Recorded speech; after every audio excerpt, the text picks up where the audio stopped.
ஆகாதது எதுவும் இல்லை, உம்மால் ஆகாதது எதுவும் இல்லை. ஆகாதது எதுவும் இல்லை, உம்மால் ஆகாதது எதுவும் இல்லை. அகிலம் அனைத்தையும் உண்டாக்கி ஆளுகிறீர், அகிலம் அனைத்தையும் உண்டாக்கி ஆளுகிறீர்.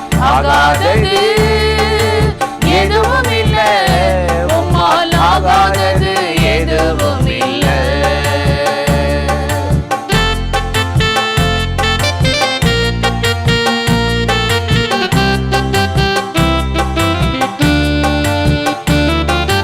துதி செய்ய தொடங்கியதும் எதிரிகள் தங்களுக்குள் வெட்டுண்டு மடிய செய்தி. துதி செய்ய தொடங்கியதும் எதிரிகள் தங்களுக்குள் வெட்டுண்டு மடிய செய்தி. உம்மாலாகும் எல்லாமாகும், உம்மாலாகும் எல்லாமாகும். ஆகாதது எதுவும் இல்லை, உம்மால் ஆகாதது எதுவும் இல்லை.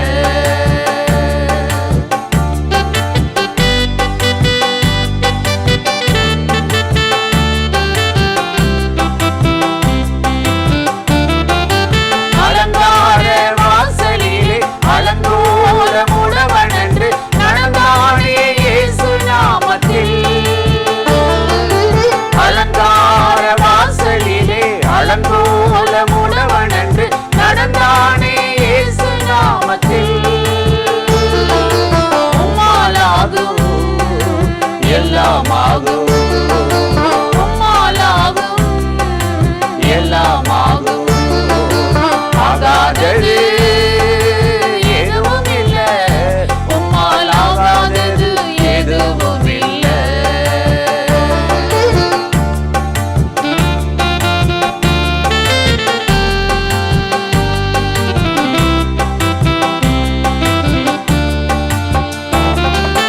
கோலும் கையுமாக பிழைக்கச் சென்றார் யாக்கோப்பு, பெருகச் செய்தீர் பெருங்கூட்டமாய்.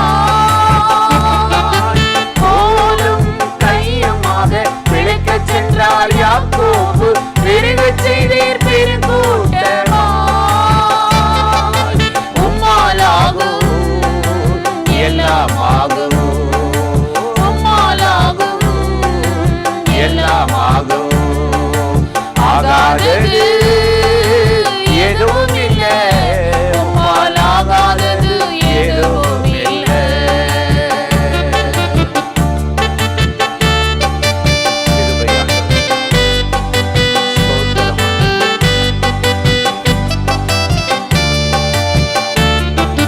கண்ணீரை கண்டதாலே கல்லறைக்கு சென்றவனை கரம் பிடித்து தூக்கி விட்டீர். கண்ணீரை கண்டதாலே கல்லறைக்கு சென்றவனை கரம் பிடித்து தூக்கி விட்டீர். உம்மாலாகும் எல்லாமாகும், உம்மாலாகும் எல்லாமாகும். ஆகாதது எதுவும் இல்லை, உம்மால் ஆகாதது எதுவும் இல்லை.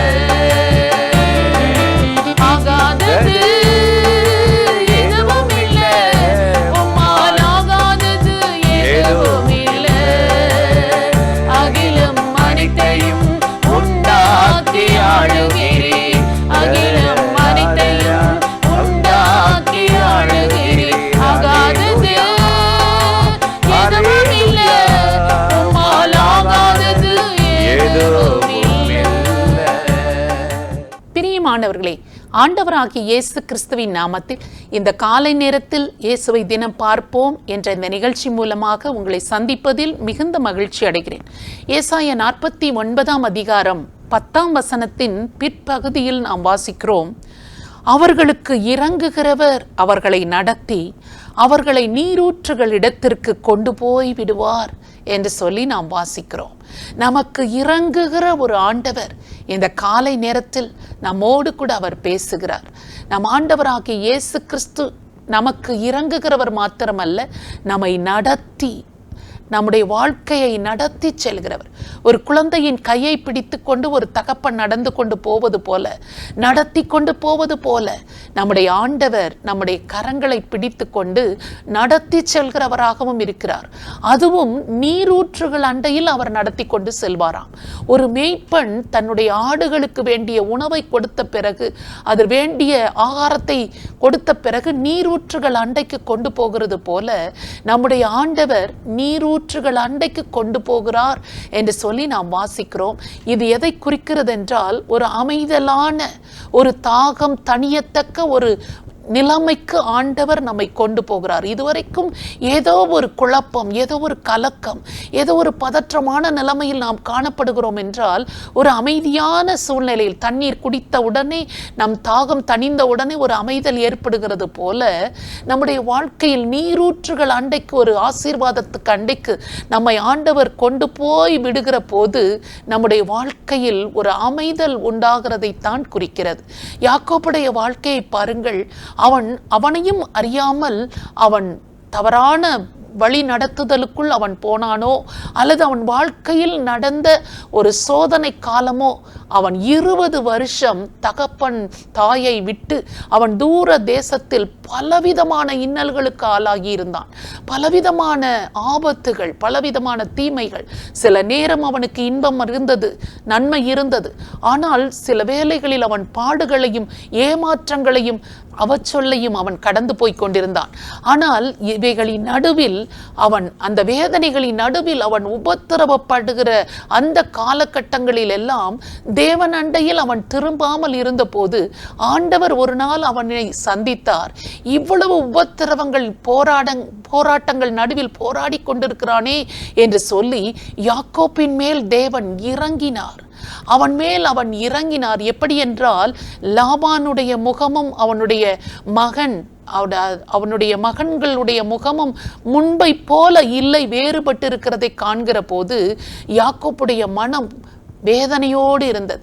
இவ்வளவு காலம் நான் இவர்களுக்காக உழைத்தேனே, வேலை செய்தேனே, இப்பொழுது அவர்கள் முன்பை போல என்னோடு நடந்து கொள்ளவில்லையே என்ற மனவேதனைப்பட்டு, நாம் இனிமேல் இந்த இடத்தில் இருக்க வேண்டாம், புறப்பட்டு விடுவோமா என்ற ஒரு மனநிலையில் அவன் இருக்கும்போது ஆண்டவர் அவனோடு கூட இறங்கி அவனை நடத்த ஆரம்பிக்கிறார்.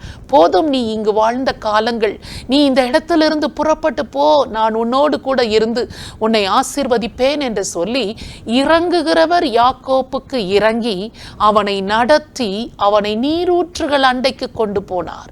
யாக்கோப்பு அதுவரைக்கும் தேவனுடைய ஆசீர்வாதத்தை அவன் இழந்திருந்தான். அவன் தன் மனம் போன போக்கில் தன் உழைப்பின் பலனை அவன் அந்த சம்பள பணமாக பெற்றுக்கொண்டான், ஆடுகளை பெற்றுக்கொண்டான், மனைவிகளை பெற்றுக்கொண்டான், குழந்தைகளை பெற்றுக்கொண்டான், மற்ற உலக பிரகாரமான ஆசீர்வாதங்களை பெற்றுக்கொண்டான். ஆனால் இப்பொழுது இறங்குகிறவர் அவனை நடத்தி நீரூற்றுகள் அண்டையில் கொண்டு போகிற போது அவன் ஆவிக்குரிய ஆசீர்வாதங்களை பெற்றுக்கொண்டான். நீர் என்னை ஆசீர்வதித்தால் ஒழிய நான் உம்மை போக விடமாட்டேன் என்று ஆண்டவரோடு முழு இரவும் போராடி ஜெபித்த போது கர்த்தர் அவனை ஆசீர்வதித்து, இனிமேல் நீ யாக்கோபு அல்ல, உன் வாழ்க்கை இப்படிப்பட்ட இக்கட்டுகளில் நடப்பது இல்லை, நீ இஸ்ரவேல் என்று எண்ணப்படுவாய் என்று சொல்லி அவனை ஆசீர்வதித்தார் என்று சொல்லி நாம் வாசிக்கிறோம். நம்முடைய ஆண்டவர் நம்மை நீரூற்றுகள் அண்டைக்கு கொண்டு போகிறவர். இன்றைக்கும் நம்முடைய வாழ்க்கையில் இதுவரைக்கும் எத்தனையோ உபத்திரவங்களை சந்தித்து சந்தித்து, ஏமாற்றங்கள், வேதனைகள், நிந்தனைகளை சந்தித்து சந்தித்து நாம் கஷ்டப்பட்டு கொண்டிருக்கலாம். ஆனால் நமக்கு இறங்குகிறவர் நம்மை நடத்தி நீரூற்றுகள் அண்டைக்கு கொண்டு போய் விடுகிற போது நம்முடைய வாழ்க்கையிலும் ஒரு அமைதலான ஒரு சூழ்நிலையை தேவனாகிய கர்த்தர் நமக்கு கட்டளையிடுவார். அவரை நோக்கி நாம் இப்பொழுது ஜெபிக்கலாமா? பரிசுத்தமுள்ள நல்ல தகப்பனே, தர்மையான நேரத்திற்காக நாங்கள் உம்மை நன்றியோடு ஸ்தோத்திரம் பண்ணுகிறோம். யாக்கோபுடைய வாழ்க்கையில் அவனுடைய தவறு நிமித்தமாக அவன் அந்த பாதையை கடந்து போனானோ, அல்லது அவன் வாழ்க்கையில் நடந்த சோதனைகள், சூழ்நிலைகள் வழியாக அவன் அந்த உபத்திரவங்களை சந்தித்து கண்ணீரின் பாதையில் கடந்து போனானோ, எப்படி இருந்தாலும் அந்த யாக்கோப்புக்கு இறங்கினவர் அவனை நடத்தி நீரூற்றுகள் அன்றைக்கு கொண்டு வந்தவர், உம்முடைய சமூகத்தில் திருப்பி கொண்டு வந்து அவனை ஆசீர்வதித்தவர். இன்றைக்கும் இப்படிப்பட்ட வேதனைகளோடு கண்ணீரோடு யாரெல்லாம் போராடி கொண்டிருக்கிறார்களோ அவர்கள் ஒவ்வொருவருடைய வாழ்க்கையையும் கர்த்தர் ஆசீர்வதித்து அவர்களுக்கு இறங்கி அவர்களை நடத்தி நீரூற்றுகள் அன்றைக்கு கொண்டு போய் விட்டு ஒரு அமைதலான சூழ்நிலையை தந்து ஆசீர்வதிக்கும்படியாக இயேசு கிறிஸ்துவின் நாமத்தில் ஜெபிக்கிறோம் நல்ல பிதாவே, ஆமென். இந்த நிகழ்ச்சி உங்களுக்கு மிகுந்த ஆசீர்வாதமாக இருந்ததா? நீங்கள் பெற்றுக்கொண்ட நன்மைகளை எங்களோடு கூட பகிர்ந்து கொள்ளுங்கள், மற்றவர்களிடத்திலும் ஷேர் பண்ணுங்கள். கர்த்தர் உங்களை ஆசீர்வதிப்பாராக. ஆமென்.